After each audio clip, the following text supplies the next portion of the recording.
Channel study वाला। आज के इस वीडियो में हम लोग सप्लाई चेन मैनेजमेंट का यूनिट 3 से एक बहुत ही अच्छा टॉपिक जो कि बहुत ही इम्पोर्टेंट है वो है ग्लोबल सप्लाई चेन मैनेजमेंट। ये पढ़ेंगे आज हम लोग इस वीडियो में, जो कि बहुत बार एग्ज़ाम में आता है। तो एक छोटा सा डेफिनेशंस है। Global supply chain management involves planning how the entire supply chain will function as an integrated whole. कि ग्लोबल सप्लाई चेन मैनेजमेंट जो है वो सारी प्लानिंग्स को इन्वॉल्व्स करता है कि कैसे पूरी सप्लाई चेन को एक फंक्शंस किया जाए पूरी इंटीग्रेटेड तरीके से। मीन्स कि अपने बिजनेस में कैसे आप एक तरीके से पूरी सप्लाई चेन मैनेजमेंट को कंट्रोल कर सकते हैं with the goal of generating an optimum level of customer services. सारे गोल के साथ आपके वो एम होनी चाहिए कि हम कैसे ऑप्टिमम कर सके सारी कस्टमर सर्विसेज लेवल को। हम अदर एम्स हैं जो include increasing the speed by which your product reaches your customers. और दूसरा एम ये भी होता है कि अपनी स्पीड को इंक्रीज़ किया जाए, अपने प्रोडक्ट को जल्दी से जल्दी कस्टमर्स तक पहुंचाने का। ये भी एक क्या है, सप्लाई चेन मैनेजमेंट है। As well as flexibility in dealing with customer transactions. और साथ ही साथ एक फ्लेक्सिबिलिटी लाना अपने कस्टमर्स के डीलिंग्स ट्रांजेक्शंस के साथ। It incorporates management process. ये एक इनकॉर्पोरेट मैनेजमेंट प्रोसेस है जो इंटीग्रेटेड और नेटवर्क को सप्लायर्स का एक इंटीग्रेटेड नेटवर्क है मैन्युफैक्चरर्स का, वेयर हाउसेस का एंड रिटेल आउटलेट्स का, so that the right type of goods are sourced. ताकि एक सही तरीके का गुड्स को सोर्स किया जाए, सप्लाइड किया जा सके एंड प्रोड्यूस किया जा सके और शिप किया जा सके अपने कस्टमर्स के लिए एक सही क्वांटिटीज़ में टू दी राइट लोकेशंस, एक सही लोकेशंस में at the right time and are receive. ताकि एक सही समय पे सही लोकेशंस पे सही क्वांटिटीज़ में ताकि शिप किया जाए और वो उसे कस्टमर्स रिसीव कर सके। यही इसी मैनेजमेंट को मैनेज करना ही सप्लाई चेन मैनेजमेंट कहलाता है।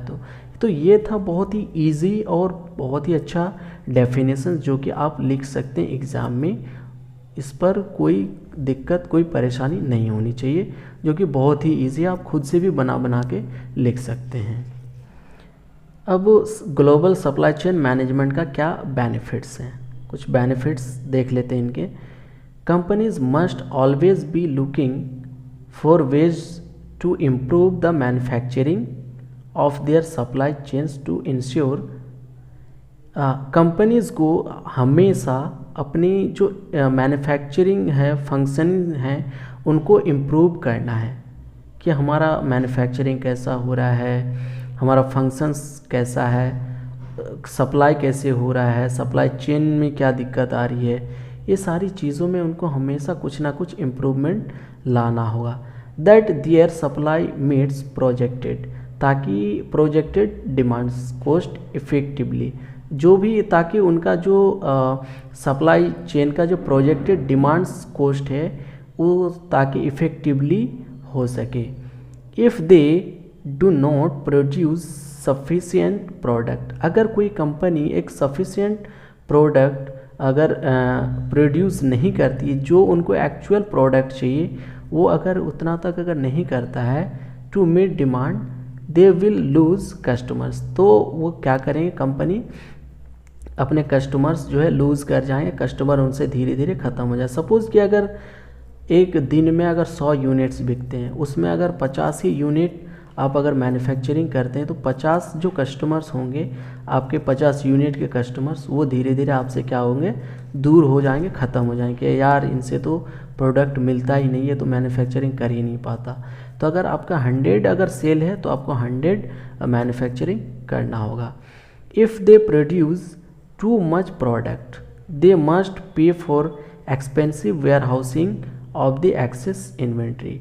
अगर आप ज़्यादा भी अगर प्रोडक्ट को प्रोड्यूस कर लेंगे तो भी आपको वेयर हाउस में जो आप रखेंगे, इन्वेंट्री रखेंगे, उस पर भी आपको एक्सपेंसिव अमाउंट देना पड़ेगा।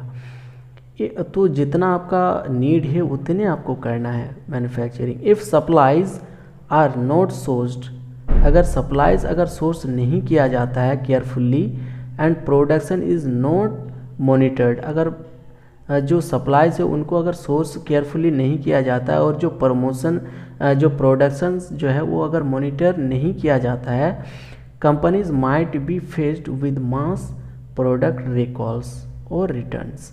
तो कंपनी को क्या हो सकता है, एक मास प्रोडक्शंस रिकॉल्स का और रिटर्न्स का जो है वो फेस करना पड़ सकता है। This can result in financial loss for the company. तो एक क्या हो सकता है, कंपनी के लिए एक फाइनेंशियली लॉस हो सकता है। अब फैक्टर्स देख लेते हैं कि क्या क्या फैक्टर्स है ग्लोबल सप्लाई चेन मैनेजमेंट का। पहला फैक्टर है government policies of the country where plants are to be located. अगर आप बाहर में, अगर फॉरेन कंट्री में अगर अपना बिजनेस इस्टेब्लिश्ड करना चाहते हैं तो वहाँ के आपको ये देखना होगा कि गवर्नमेंट का पॉलिसीज़ क्या है कंट्री के अकॉर्डिंग, अब जहाँ पे लोकेट करना चाहते हैं, अपने बिजनेस को इस्टेब्लिश्ड करना चाहते हैं।